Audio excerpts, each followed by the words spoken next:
नमस्कार दोस्तों। आज ये यूनिट फर्स्ट की सेकंड वीडियो है। पहली में हमने प्राकृत संख्याएं, पूर्ण संख्याएं, पूर्णांक संख्याएं और परिमेय संख्या और अपरिमेय संख्या के बारे में पढ़ लिया था। एक बार वापस से मैं रिपीट कर देती हूँ कि प्राकृत संख्या जो होती है वो 1 से स्टार्ट होती है। उसके बाद शून्य उसमें और ऐड कर दिया जाए तो वो पूर्ण संख्या बन जाती है, यानी कि 0 से स्टार्ट होती है पूर्ण संख्या। और पूर्णांक संख्या की यदि बात करें तो इसमें नेगेटिव, पॉजिटिव और जीरो सभी संख्याएं शामिल हो तो वो कहलाती है पूर्णांक संख्या। अब देखिए, सबसे छोटी प्राकृत संख्या होती है 1, सबसे छोटी पूर्ण संख्या होती है 0, सबसे सबसे छोटी धनात्मक पूर्णांक होता है 1 और सबसे बड़ा ऋणात्मक पूर्णांक होता है -1 और 0 जो है वो उदासीन संख्या कहलाती है। इसी के साथ साथ हमने और भी कुछ चीजें, हमने कुछ क्वेश्चंस पढ़े थे, कुछ जो इनके जो सर्व समीकरण थी या रूल्स थे वो पढ़ लिए थे। संवर्त नियम पढ़ा था, क्रम विनिमय पढ़ लिया था, साहचर्य नियम पढ़ लिया था, वितरण नियम पढ़ लिया था, प्रतिलोम देखा था हमने, और साथ में तत्समक अवयव के बारे में भी हमने बात की थी। चलो, एक प्रश्न मैं आपसे पूछती हूँ कि दो प्राकृत संख्याओं के बीच में कितनी प्राकृत संख्या होती है?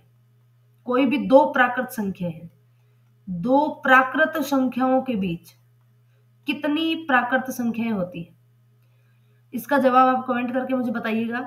और यदि इससे पहले वाली जो वीडियो थी, पार्ट फर्स्ट जो वीडियो मतलब था इस यूनिट का, अगर उसको आपको देखना है तो उसका लिंक आपको आई बटन में और नीचे डिस्क्रिप्शन बॉक्स में आपको मिल जाएगा। दोनों जगह पर आप जाकर के उस वीडियो को वॉच कर सकते हैं, ताकि आगे का जो ये पार्ट है आपको अच्छे से समझ में आ सके।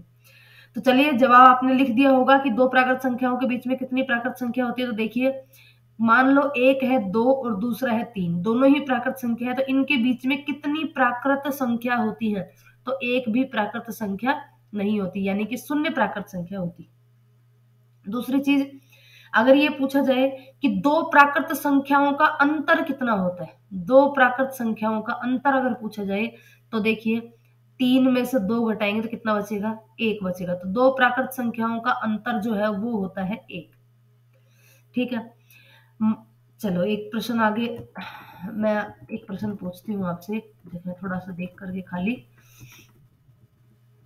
यहाँ पे ये देखिए, प्रश्न मेरा ये है कि एक, मैं समीकरण देती हूँ, x प्लस वाई बराबर 4, x प्लस वाई बराबर 4, ये एक प्राकृत संख्या है। तो x व y के हलों की संख्या कितनी होगी?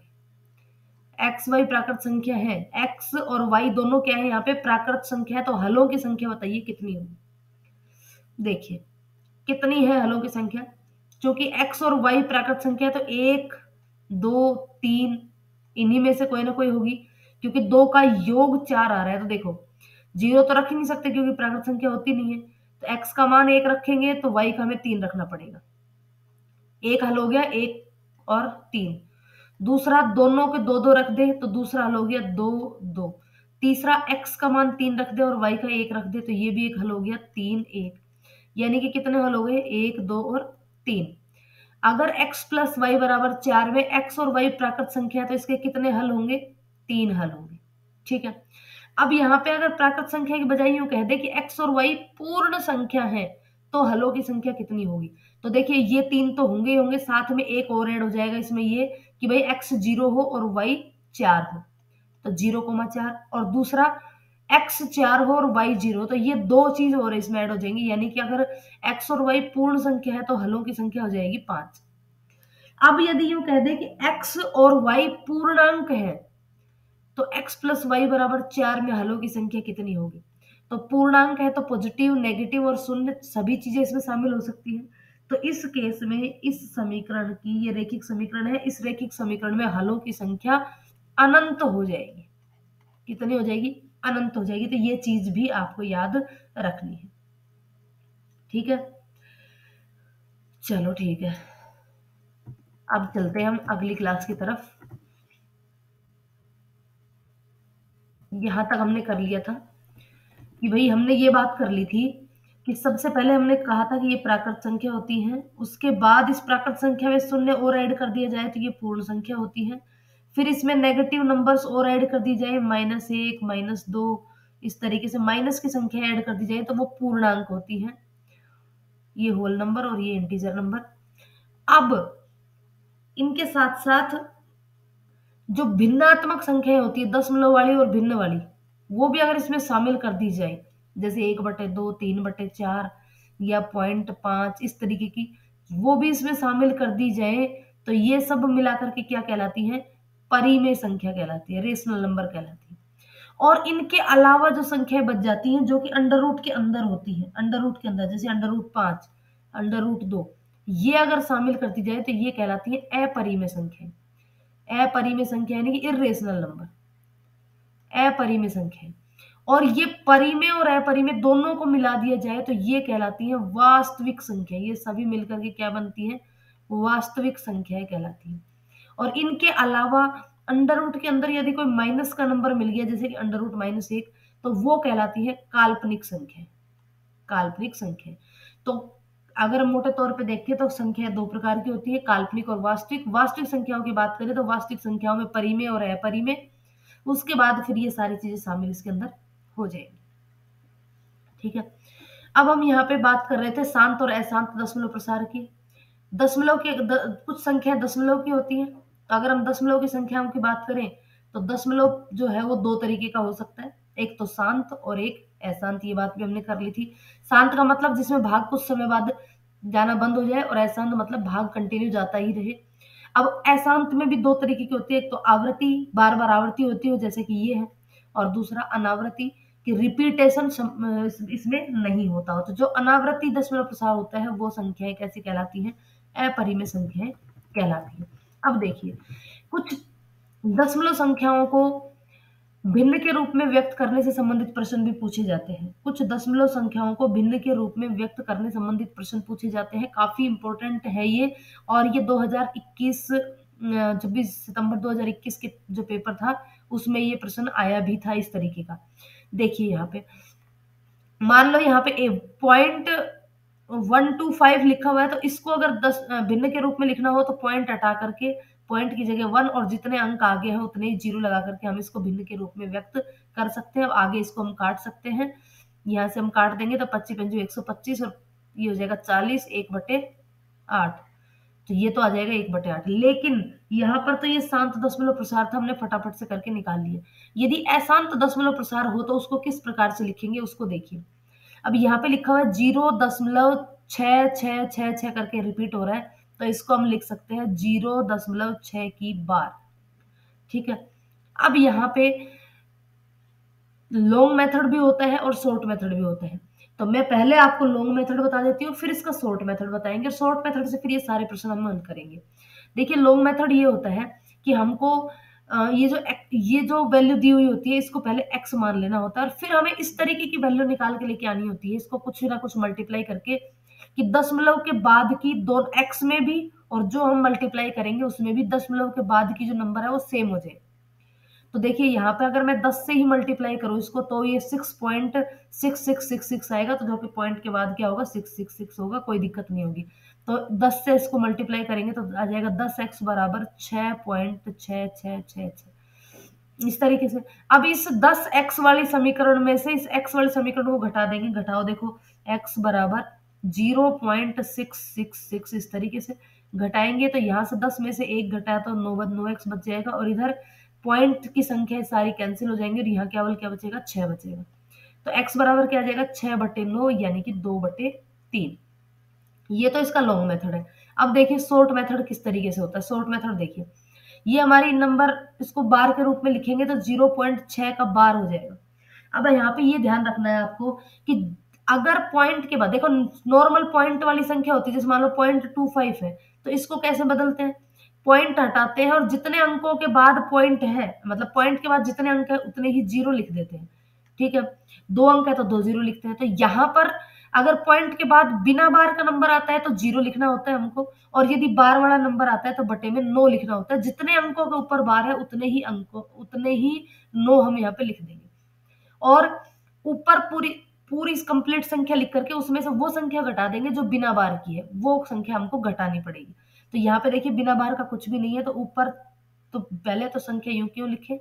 फिर हमने यहाँ पे देखा कि एक ही अंक था 6 जिसके ऊपर बार है, तो एक ही 9 यहाँ हम लिख देंगे। तो ये हो गया 6/9 और इसको 3 से काट देंगे, 3 दूनी 6 और 3 तिया 9। तो इसका जवाब हो जाएगा 2/3। चलिए एक प्रश्न से पार नहीं पड़ेगी, आगे के प्रश्न जब हम देखेंगे तो हमको समझ में आ जाएगा किस तरीके से इसको हल करना है। नेक्स्ट देखिए, यहां पे अगर हम बात करें, ये है हमारा 2.31 को भिन्न के रूप में लिखना है। तो सबसे पहले तो क्या करेंगे, एक बार इसको लॉन्ग मेथड से करके बता देती हूँ, फिर इसको शॉर्ट मेथड से करना बताऊंगी। इसको हम x बराबर मान लें इसको, तो x बराबर हो जाएगा 2.3333। अब देखिए हमको इसको इस तरीके से मल्टीप्लाई करना है कि भाई पॉइंट के बाद सेम संख्या आ जाए। देखो अगर मैं यहाँ पॉइंट लगा दूं तो यहाँ भी पॉइंट के बाद 3 3 है, और यहाँ लगाऊंगी तो भी 3 3 रह जाएगा, यानी कि 10 से ही हम इसको मल्टीप्लाई कर देते हैं। अब देखिए 10 से मल्टीप्लाई करेंगे तो ये 10x आ गया, और इधर बच जाएगा हमारा 10 से गुणा करने पर 23.3333।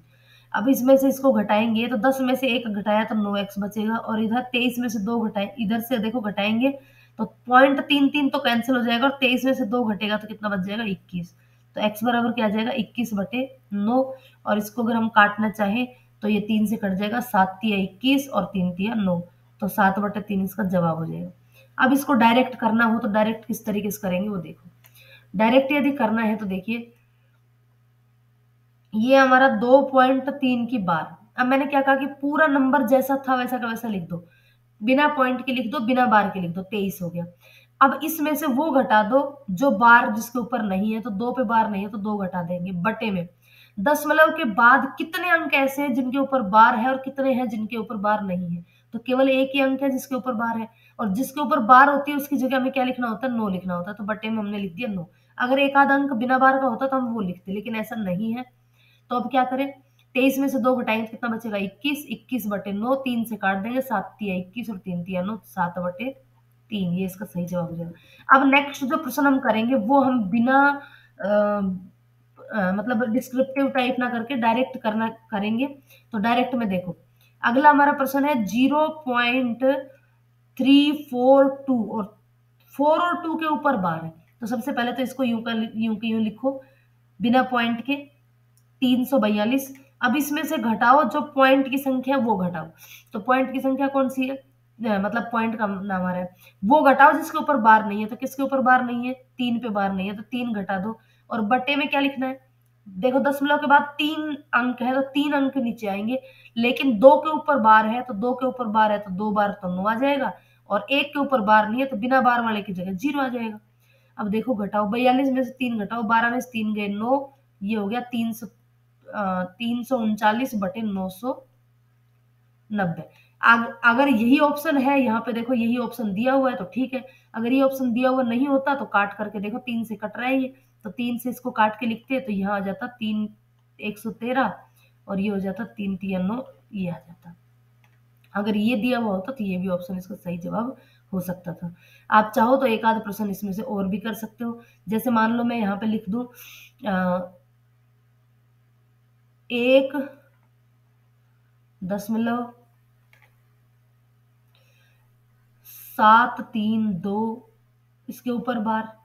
तो देखो ये लिखेंगे इसको बिना पॉइंट के और बिना बार के लिख लेते हैं, 1732 माइनस बिना बार की संख्या घटा देंगे तो कितने हैं बिना बार के, 17 है, ये घटा देंगे, बटे पॉइंट के बाद 3 अंक है जिसमें से 2 पे बार है, तो 2 पे बार है तो 2 बार 9, और 1 पे बार नहीं है तो वहां पे 0, बस 17 में से घटा देंगे तो ये बच जाएगा 1715 बटे 990। अगर ये जवाब है तो ठीक है, और अगर कट रहा हो तो काट देंगे, 17 नहीं कट रहा है 3 से, तो इसका जवाब ये आंसर यही आ जाएगा।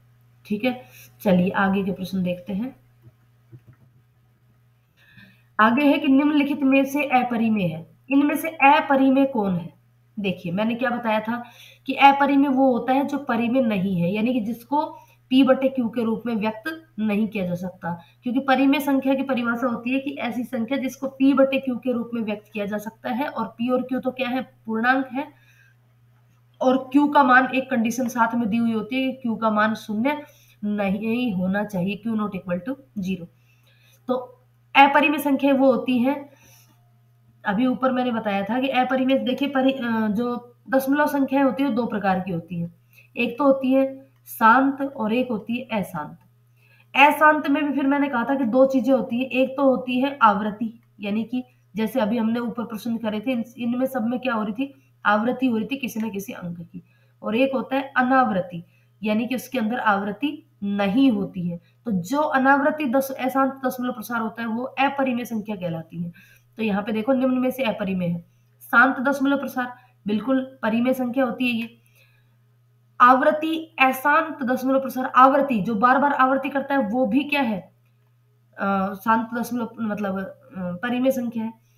और अनावृत्ति अशांत दशमलव प्रसार, अभी बताया मैंने कि अनावृत्ति जो होता है वो अपरिमेय संख्या होती है। तो इसका सही जवाब जो है वो क्या हो जाएगा, ऑप्शन सी।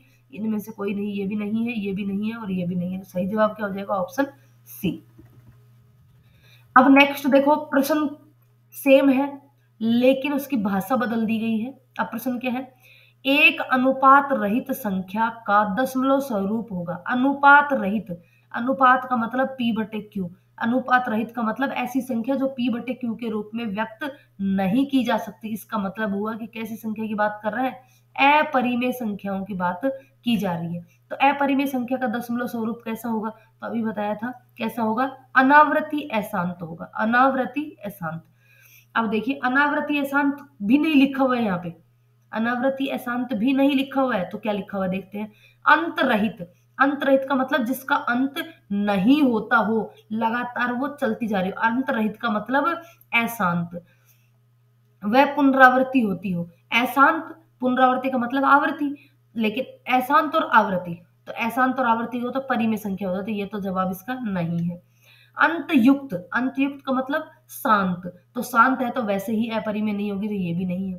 अंत रहित व पुनरावृत्ति रहित, अंत रहित, अंत रहित का मतलब अशांत, और पुनरावृत्ति रहित का मतलब अनावृत्ति, तो यही हो जाएगा इसका सही जवाब। और नेक्स्ट अंत युक्त, व यहाँ पे पुनरावृत्ति रहित था और यहाँ पे अंत युक्त केवल है, तो यहाँ पे अंत युक्त का मतलब तो हो गया शांत, तो यहाँ पे ऑप्शन आ जाएगा सी, ऑप्शन सी, अंत रहित व पुनरावृत्ति रहित। नेक्स्ट प्रश्न,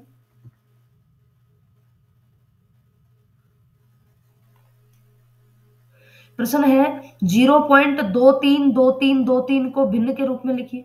अब देखिए यहाँ पे नजर आ रहा है कि 2 3 2 3 2 3 2 3 जो है वो रिपीट हो रहा है, यानी कि ये बन जाएगा इस तरीके से 2 3 की पावर की बार।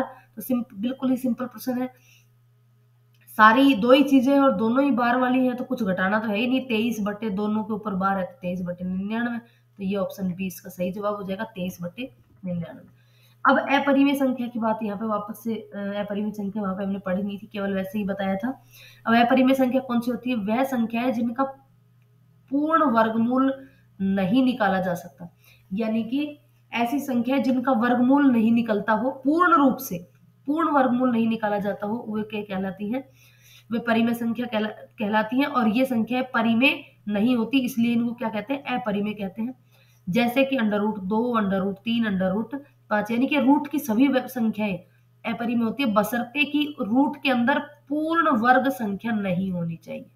ओके, अब आगे है दो परिमेय संख्या है, √3 और √5। इनके बीच में कितनी परिमेय संख्या होती है, दो अपरिमेय संख्याओं के बीच कितनी परिमेय संख्याएं होती है। देखिए अगर हम संख्या रेखा की बात करें, संख्या रेखा की बात करें तो संख्या रेखा के ऊपर अनंत परिमेय संख्याएं होती है। तो संख्या रेखा पर अगर हम √3 को देखें तो कहीं ना कहीं वो होगा और वो कहाँ होगा, लगभग √3 की वैल्यू अगर हम निकालने बैठे तो 7.32 करके कुछ निकलती है। तो एक पॉइंट अगर यहाँ पे हम मान ले 1 है और यहाँ पे हम मान ले 2 है, तो 1.7 के आसपास यहाँ कहीं √3 की वैल्यू होगी। और √5 की बात करें तो 2 के बाद कहीं ना कहीं यहाँ पे √5 की वैल्यू होगी, यहाँ पे √5 की वैल्यू। तो यहाँ पे संख्या रेखा में की अगर बात करें तो इस पर अनंत परिमेय संख्या होती है, तो यहाँ पर भी अनंत परिमेय संख्या इन दोनों के बीच में होंगी, यानी कि ऑप्शन इसमें डी होगा। नेक्स्ट, किन्हीं दो अपरिमेय संख्याओं का गुणनफल सदैव एक अपरिमेय संख्या होता है। देखो, किन्हीं दो अपरिमेय संख्याओं का गुणनफल सदैव क्या होता है? एक अपरिमेय संख्या होता है, एक परिमेय संख्या होता है, एक परिमेय या अपरिमेय कुछ भी हो सकता है, सदैव एक पूर्णांक होता है। देखिए, दो अपरिमेय संख्या ले लेते हैं। मान लो, हम देखिए दोनों तरीके से इसको हल करके देखेंगे। मान लो मैंने एक बात तो ली √2 और एक संख्या ले ली √3, और मैंने कहा कि इन दोनों का गुणनफल करो, तो गुणा करते हैं, तो इसका मतलब √ का मतलब होता है 2 की पावर 1/2 गुणा 3 की पावर 1/2। यहाँ पे आधार अलग अलग है, घाते समान है, तो क्या हो जाएगा, आधार का गुणा हो जाएगा और घाते एक बार आ जाएंगी, यानी कि ये हो जाएगा √6। √6 भी क्या है, एक अपरिमेय संख्या, अपरिमेय संख्या। चलो दूसरा उदाहरण लेके देखते हैं। मान लो अब की बार मैं दोनों ही संख्या √2 ले लूं, √2 है परिमेय और दूसरा √2 भी है परिमेय। इनका जब मैं मल्टीप्लाई करूंगी तो यहां से हमको मुझे मिलेगा 2, और जबकि 2 क्या है, एक परिमेय संख्या है। इसका मतलब अगर हम दो अपरिमेय संख्याओं का गुणनफल करते हैं तो वो परिमेय संख्या भी आ सकती है और अपरिमेय संख्या भी आ सकती है। तो इसका सही जवाब जो है वो क्या होगा कि भाई परिमेय या अपरिमेय कुछ भी हो सकता है, परिमेय या अपरिमेय कुछ भी हो सकता है। तो ऑप्शन सी इसका जो है वो सही जवाब हो जाएगा कि भाई अपरिमेय संख्याओं का गुणनफल सदैव कैसा होता है। चलिए नेक्स्ट प्रश्न, निम्न में से असत्य कथन है, गलत कथन बताना है। सभी प्राकृत संख्याएं परिमेय संख्या भी हैं। सभी प्राकृत संख्याएं बिल्कुल परिमेय संख्या है, क्योंकि परिमेय संख्या का जो घेरा है वो हमेशा प्राकृत के बाहर आता है। सभी, ये तो ये चीज सही है। सभी परिमेय संख्याएं प्राकृत संख्याएं होती है, बिल्कुल नहीं। परिमेय संख्या का मतलब हो गया 1/2 भी एक परिमेय संख्या है, लेकिन 1/2 प्राकृत संख्या नहीं है, तो ये चीज यहाँ पे क्या हो गई, गलत हो गई। सभी पूर्णांक वास्तविक संख्याएं हैं। देखिए, जितने अपरिमेय काल्पनिक संख्याओं को छोड़ करके सारी संख्याएं वास्तविक होती है, काल्पनिक संख्याओं को छोड़ के, चाहे वो पूर्णांक हो, चाहे पूर्ण हो, चाहे प्राकृत हो, चाहे परिमेय हो, चाहे अपरिमेय हो, सभी क्या है, वास्तविक होता है। तो ये चीज बिल्कुल सही है कि सभी पूर्णांक वास्तविक संख्याएं होती है, ये चीज सही है। नेक्स्ट, सभी अपरिमेय संख्याएं वास्तविक होती है, तो मैंने अभी कहा कि भाई परिमेय हो या अपरिमेय हो, केवल काल्पनिक संख्याओं को छोड़ करके सभी संख्याएं कैसी होती है, वास्तविक होती है, तो ये भी सही है। तो गलत कौन सा हो गया, ऑप्शन बी गलत हो गया कि सभी परिमेय संख्याएं प्राकृत संख्याएं होती। चलिए नेक्स्ट, अब देखिए, अभी तक तो हमने सिर्फ संख्याओं के प्रकार की बात करी थी, ये किस किस प्रकार से कौन कौन सी संख्याओं के क्या क्या नाम होते हैं। अब हम बात करेंगे कि संख्या होता क्या है, अंक क्या होते हैं, उनके स्थानीय मान और जातीय मान क्या होते हैं, उसका विस्तारित और प्रसारित रूप क्या होता है। देखो, सबसे पहले हम अंक की बात कर लेते हैं। गणित के अंदर 0, 1, 2, 3, 4, 5, 6, 7, 8 और 9, ये टोटल 10 अंक होते हैं। कितने अंक होते हैं, 10 अंक होते हैं। पूछ लिया जाए कि बताओ गणित में कितने अंक होते हैं, तो देखिए टोटल 10 अंक होते हैं। 10 अंक कौन कौन से होंगे, 0, 1, 2, 3, 4, 5, 6, 7, 8, 9। इन्हीं अंकों को जमा दिया जाए किसी भी क्रम में, किसी भी तरीके से, तो वो एक संख्या कहलाती है। जैसे मैंने लिख दिया 2, 4, 7, 9, इनको इस तरीके से मैंने लिख दिया, तो ये एक क्या बन गई, ये एक संख्या बन गई। यानी कि अंकों का सार्थक समूह जो है वो क्या कहलाता है, संख्या कहलाता है। ठीक है। और स्थानीय मान क्या होता है, स्थानीय मान का मतलब होता है कोई अंक किस स्थान पर विद्यमान है, कोई भी अंक किस स्थान पर विद्यमान है वो उसका स्थानीय मान कहलाता है। जैसे मान लो मैंने लिखा 4, 5, 7, 9, 8। अब अगर ये संख्या है तो इसको पढ़ेंगे किस प्रकार से, देखिए, अगर हम राइट साइड से चले, दाएं भाग से चले, तो यहां से स्टार्ट करें तो ये होता है इकाई, फिर दूसरा जो होता है वो होता है दहाई, फिर तीसरा जो होता है वो होता है सैकड़ा, चौथा होता है हजार, और पांचवा होता है 10,000। फिर इसके बाद छठा अगर कुछ लिखा हुआ हो तो वो होता है लाख, फिर उसके बाद अगर आगे कुछ और लिखा हुआ है, मान लो 8 लिखा हुआ है, तो ये होता है 10 लाख। फिर इससे आगे भी अगर कोई और संख्या लिखी हुई हो तो वो होती है करोड़, और उसके आगे 10 करोड़। हमारे सिलेबस में करोड़ तक की संख्याएं हैं। एक बार में कितने अंक होते हैं करोड़ तक की संख्याओं में, इन इकाई दहाई का मतलब क्या होता है, वो चीजें मैं यहाँ पे क्लियर बता देती हूँ। देखिए, जब भी हम गणित संख्या लिखने की भारतीय और अंतरराष्ट्रीय दो तरीके की पद्धति होती है, भारतीय पद्धति और अंतरराष्ट्रीय पद्धति। भारतीय संख्यांकन पद्धति में संख्याएं किस प्रकार से लिखते हैं, पहले 3 स्थान पर संख्याएं लिखते हैं, फिर उसके बाद कोमा लगाते हैं, फिर 2-2 अंकों के बाद कोमा लगा लगा के हमें संख्याएं लिखनी होती है। अगर मैं इतना लिख दूं तो ये क्या संख्या बन गई, देखो, इकाई, दहाई, सैकड़ा, हजार, 10,000, लाख, 10 लाख, करोड़। ये 1 करोड़ हो गया। गिन लीजिए कितने जीरो हो गए। 1 करोड़ में 7 शून्य होती है। 1 करोड़ में कितनी शून्य होती है, 7। 1 लाख में कितनी शून्य होती है, 1 लाख में 5 शून्य होती है। 1,000 में कितनी शून्य होती है, 1,000 में 3 शून्य होती है। ये चीजें आपको ध्यान रखनी है, बिल्कुल माइंड में फिक्स होना चाहिए कि अगर 1,000 है तो उसमें कितनी शून्य होंगी, 3 शून्य होंगी। 1 लाख में 5 शून्य होती है और 1 करोड़ में 7 शून्य होती है। भारतीय संख्यांकन पद्धति में जो संख्या को लिखने का तरीका है, उसमें स्टार्टिंग के ये जो पहले 3 अंक हैं, जिसमें वंस, टेंस और हंड्रेड्स, ये तीनों एक साथ लिखे जाते हैं। उसके बाद थाउजेंड की प्लेस ये दोनों की है, जिसमें ये 1000 है और ये 10,000 है।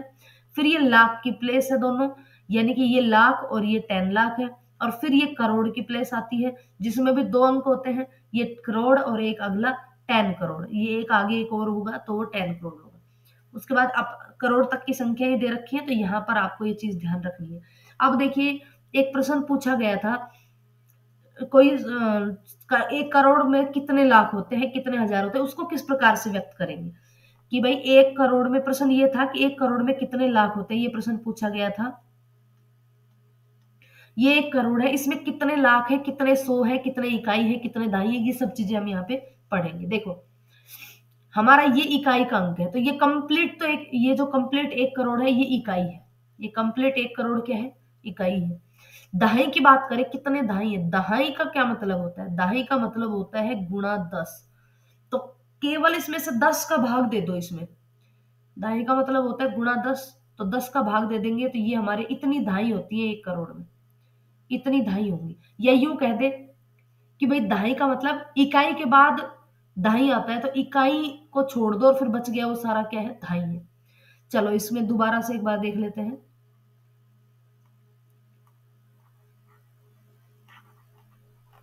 सैकड़ा की बात करें यदि, सैकड़ा, कितने सैकड़ा है, कितने सौ है, तो ये इकाई, ये दहाई, दहाई के बाद आता है ना सौ, तो यहां लाइन खींच दो, ये सारे सौ है। कितने सौ हो गए, 1 लाख सौ हो गए। अब कहे कि बताओ इसमें कितने हजार हैं, तो इकाई, दहाई, सैकड़ा, जैसे हजार की बारी है वहां लाइन खींच दो, इतने हजार है। 10,000 हजार होते हैं 1 करोड़ में।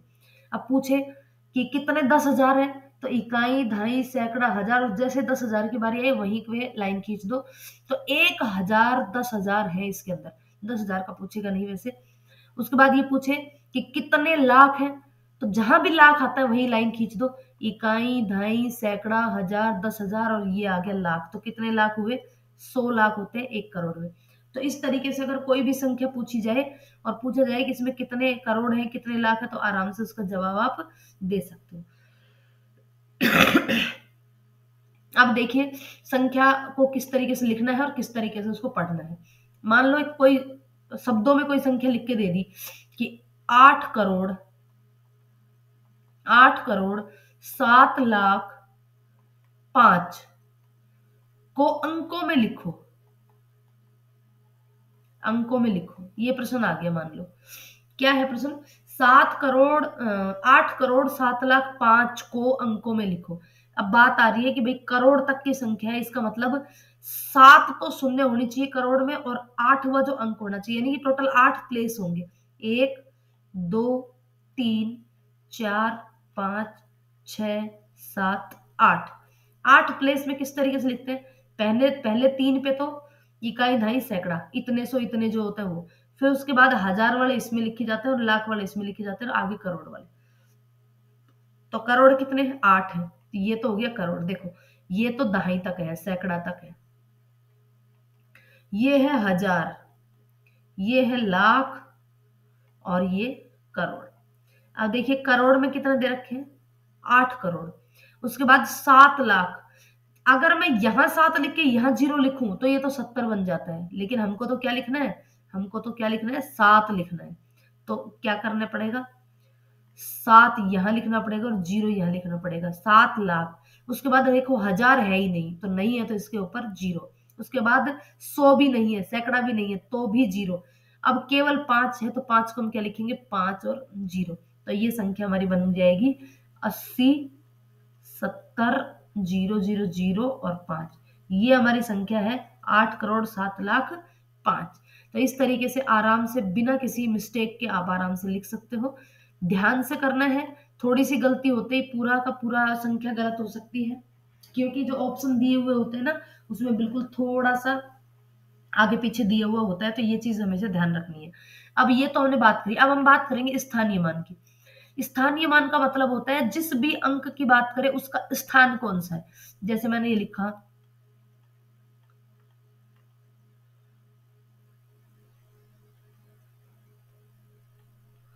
ये एक नंबर मैंने लिख दिया और मैं पूछूं यहाँ पे कि बताओ 5 का स्थानीय मान क्या है। स्थानीय मान, इसका मतलब है 5 कौन से स्थान पर है, हमको ये बताना है। इकाई ढाई सैकड़ा हजार 10,000 लाख 10 लाख, यानी कि ये 10 लाखवें स्थान पर है। इसका मतलब ये 50, इसका जो स्थानीय मान है वो 50 लाख होगा। कैसे, जो 5 है उसकी जगह 5 रहने दो और बाकी जितने भी अंक हैं आगे उन सब की जगह 0 लिख दो। तो देखो कितने अंक है, 6 अंक है। तो 1 2 3 4 5 6, ये हो गया हमारे 5 का स्थानीय मान।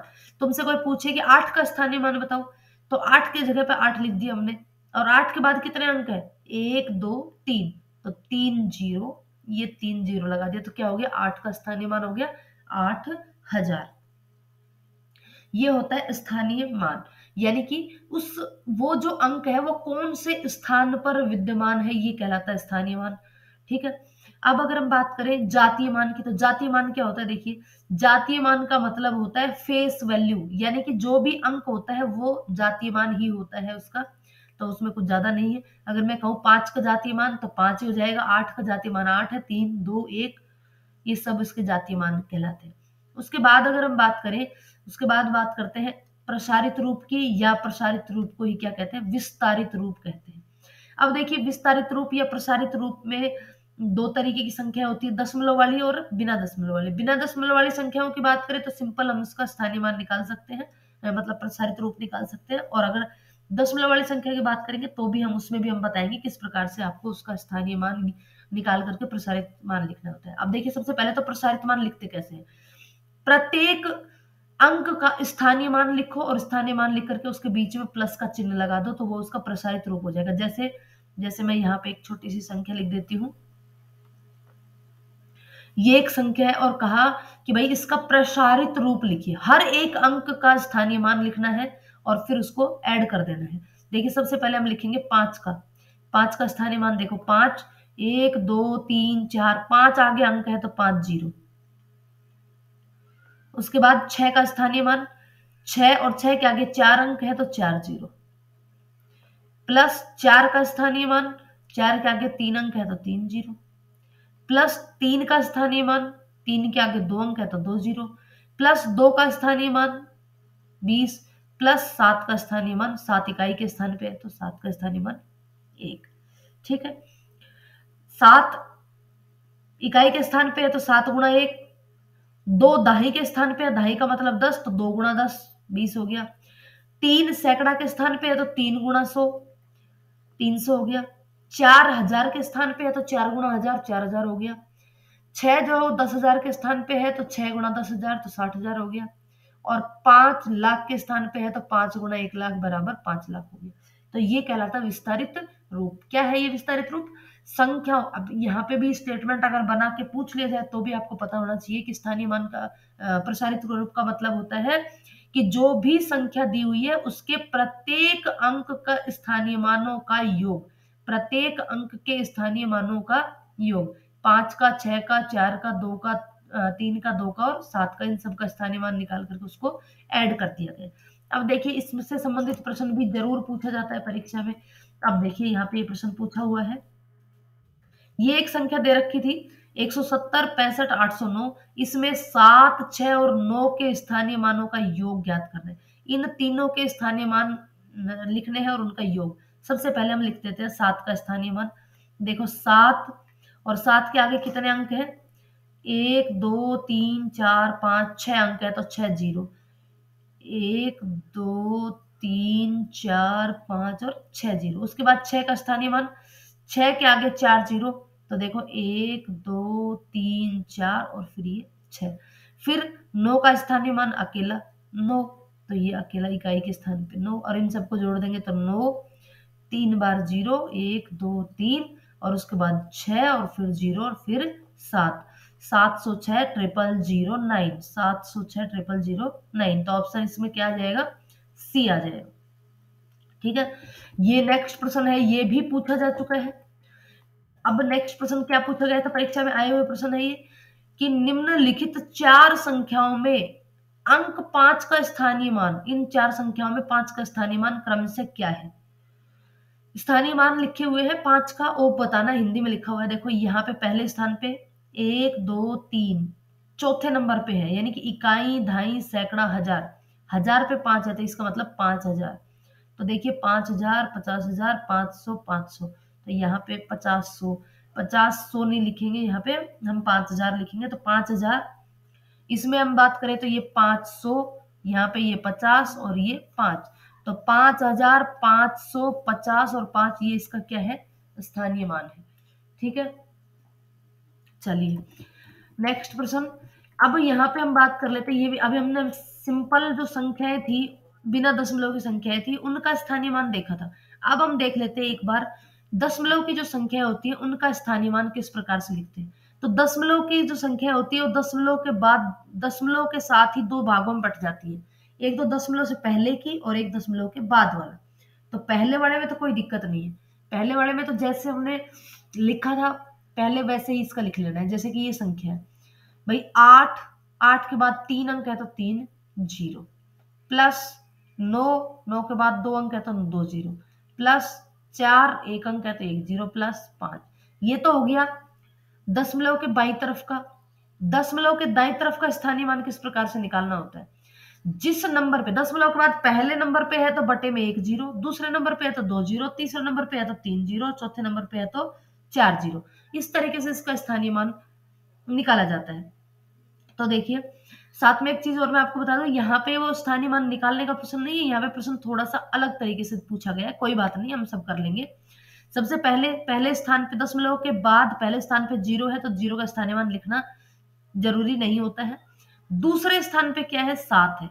कौन से नंबर पे? दूसरे पे, तो नीचे 2 जीरो आएंगे, प्लस उसके बाद है 9, और 9 कौन से स्थान पे है? तीसरे स्थान पे है तो 3 जीरो। तो ये अगर हम देखें तो ये इसका स्थानीय मान कहलाएगा। अब देखिए प्रश्न ये नहीं पूछा है, प्रश्न ये पूछा है कि इस संख्या में 9 के स्थानीय मानों का अंतर ज्ञात कीजिए। अब देखो 9 का स्थानीय मान एक तो यहाँ पे था 900, तो ये तो हमने लिख दिया 900, और दूसरा 9 का स्थानीय मान यहाँ पे है ये। तो अगर इसको हम हल करेंगे तो 3 अंकों के बाद हमें जीरो वो लगाना है दशमलव, तो एक अंक हो गया यहाँ पे पॉइंट हो गया और यहाँ पे पॉइंट हो गया, एक अंक तो हो गया 9 और फिर जीरो और जीरो। इस तरीके से हम इसके स्थानीय मान लिख लेते हैं। और इसको अब हम घटा देंगे तो देखिए यहाँ से हम हासिल ले लेंगे, तो यहाँ तो आ गया 9, 9 और यहाँ आ गया 10। 10 में से 9 गया एक, यहाँ बच गया 9, 9 और ये 9 और ये पॉइंट 8, 9, 98.991। एक मिनट सॉरी, यहाँ पे हमने 99 लिख दिया। 9 का जो स्थानीय मान है वो है 900, सॉरी यहाँ पे आ जाएगा 10, मतलब 9 और यहाँ पे आ जाएगा, सब जगह 9 9 आएगा, क्या कर दिया मैंने, 900.000 और नीचे आएगा 0.009। जब हम इसको घटाएंगे तो ये हो जाएगा 1 899.998, 899.991। तो इसका जवाब हो जाएगा ये ऑप्शन 1।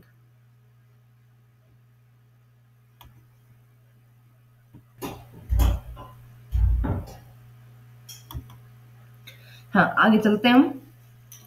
नेक्स्ट प्रश्न देखिए। प्रश्न है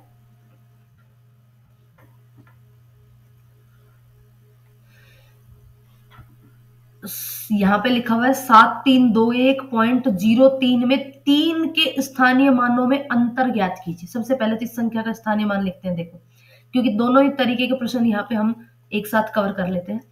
तो दशमलव से पहले की संख्या है तो 7, ये 7 और 7 के बाद 3 अंक हैं। दशमलव से पहले तो 1 2 3 प्लस 3, 3 के बाद 2 अंक हैं तो 2 0 प्लस 2 के बाद 1 अंक है तो 1 0 प्लस 1 प्लस। अब बात करते हैं दशमलव के बाद की। तो दशमलव के बाद पहले स्थान पे तो 0 है तो 0 का लिखने की आवश्यकता नहीं है। दूसरे स्थान पे 3 है तो 3 बटे दूसरे स्थान पे है तो 2 0।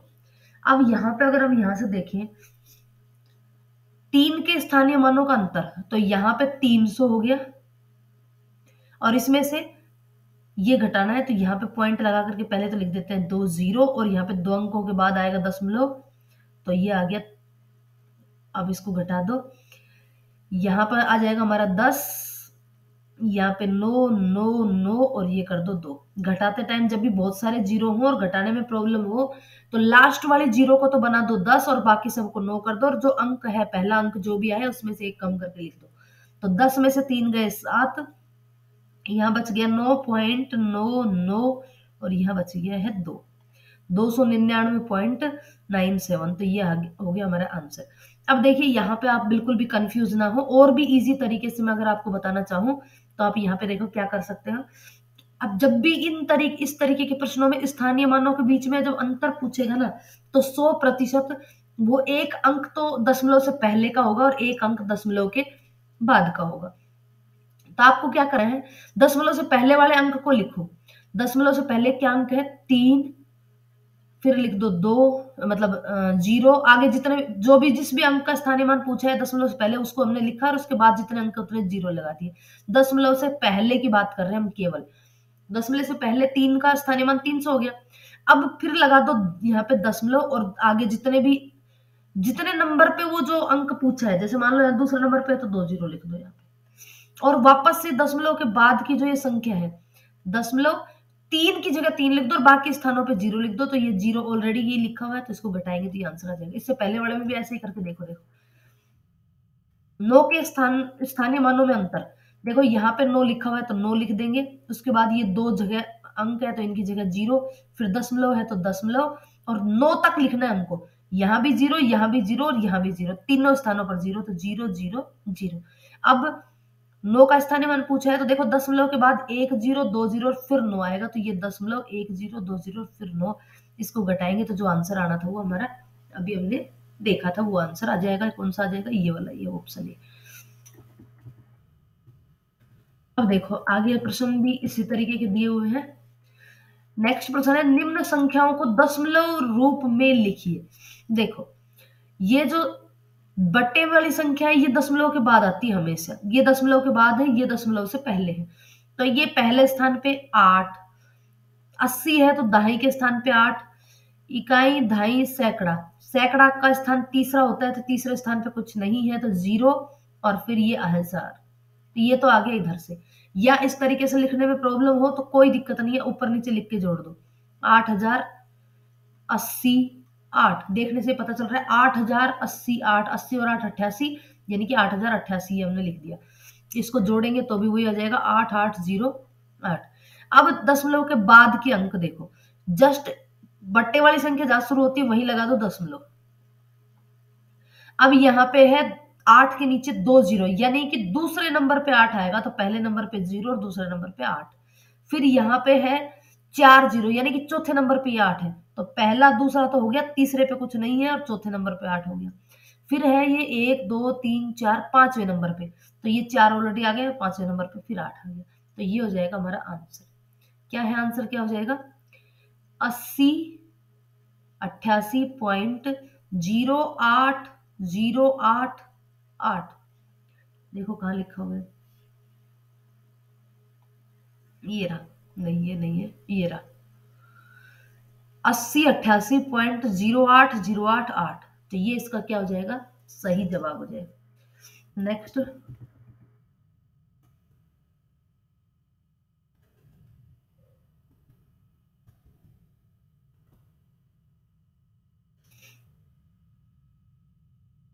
नेक्स्ट ये देखिए, निम्न संख्याओं को दशमलव रूप में लिखिए। 90+9, 90 और 9 99। पॉइंट, अब जैसे ये 10 बट्टे वाली संख्या शुरू हुई, पॉइंट लगा दिया। 9 के नीचे एक जीरो यानी कि पहले नंबर पे 9। 9 के नीचे 3 जीरो यानी तीसरे नंबर पे 9। पहले नंबर पे जीरो, दूसरे पे कुछ नहीं और तीसरे पे कुछ नहीं, मतलब जीरो, और फिर तीसरे पे 9। फिर यहाँ पे है पांचवें नंबर पे 9। तो 1 2 3 4 और ये पांचवें पे 9। तो ये हो जाएगा इसका सही जवाब। 99.9099। ये रहा ऑप्शन डी, 99.9099।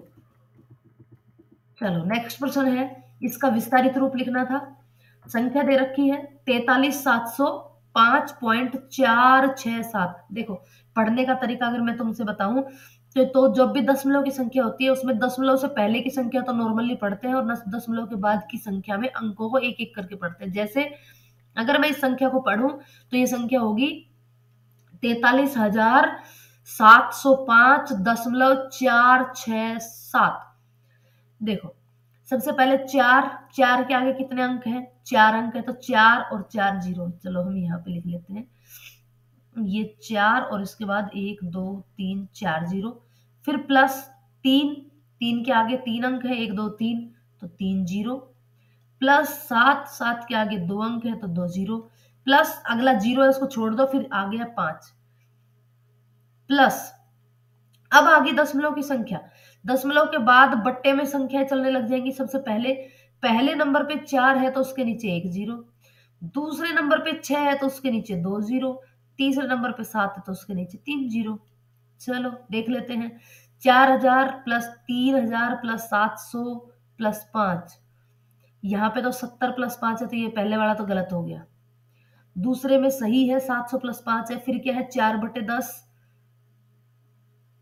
फिर 4/1000, तो ये वैसे ही गलत हो गया, ये भी गलत है। तीसरा 40,000 की जगह 4000 लिखा हुआ है, तो ये भी गलत है, तो डी इसका सही जवाब हो जाना चाहिए। 40,000 प्लस 3,000 प्लस 700 प्लस 5, 4/10, 6/100 और 7/1000 बिल्कुल सही है, ऑप्शन डी। नेक्स्ट प्रश्न, ये हमारा प्रश्न है, इसको विस्तारित रूप में लिखना है। तो देखिए 7 के बाद 3 जीरो, तो यहाँ पे 7 के बाद 3 जीरो है, यहाँ 2 जीरो है, तो ये तो ऑप्शन खत्म हो गया बी। तो अब देखिए उसके बाद एक इकाई के अंक पे 9 है तो अकेला 9, तो यहाँ पे 900 है तो ये भी खत्म। यहाँ 9 है और यहाँ ये तो खत्म ही है। यहाँ 9 है, यहाँ 90 है, तो ये भी खत्म। तो कौन सा बच गया, केवल ये, तो यही सही जवाब होना चाहिए। चलो एक बार देख लेते हैं। 7 के नीचे 7 पहले नंबर पे है तो 1 जीरो, यहाँ 7 तीसरे नंबर पे है तो 3 जीरो, यहाँ 7 1 2 3 4 5 चौथे नंबर पे है तो 6 जीरो होनी चाहिए। 1 2 3 4 5 6 जीरो है, तो ये बिल्कुल सही जवाब है, ऑप्शन सी।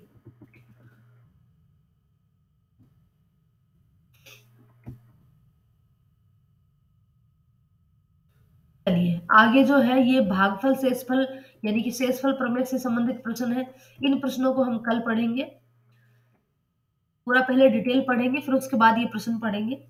तो कल की वीडियो के लिए इंतजार कीजिएगा, और आज की वीडियो आपको कैसी लगी ये बताइएगा। और यदि आपने चैनल को सब्सक्राइब नहीं किया है तो चैनल सब्सक्राइब कर ले और बेल आइकन को क्लिक कर ले, और मुझे कमेंट करके फीडबैक जरूर दें कि आपको ये वीडियो कैसी लगी, इसमें क्या सुधार चाहते हैं। क्या ये जो इस तरीके से मैंने लिखे हुए को पीडीएफ के रूप में कन्वर्ट किया, ये सही रहेगा, या फिर इसको मैं टाइपिंग करके जब पढ़ाऊं, ये भी आप मुझे कमेंट करके बताइएगा। वीडियो को अंत तक देखने के लिए आपका बहुत बहुत धन्यवाद।